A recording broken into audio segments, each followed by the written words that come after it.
প্রিয় দর্শক, আলু বীজ কাটা চলছে, জমিতে লাগানো হবে টুকরা টুকরা আলু।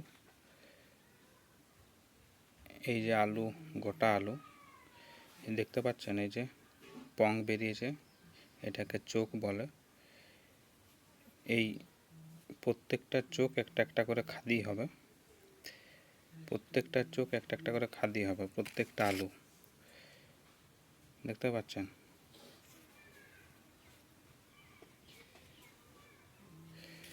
এই যে দেখুন, এই যে এখানে দেখুন, প্রত্যেকটা চোখ একটা একটা করে খাদি হবে, আলু টুকরা করতে হবে, টুকরা করে জমিতে ঠিক মাপ করে লাগাতে হবে,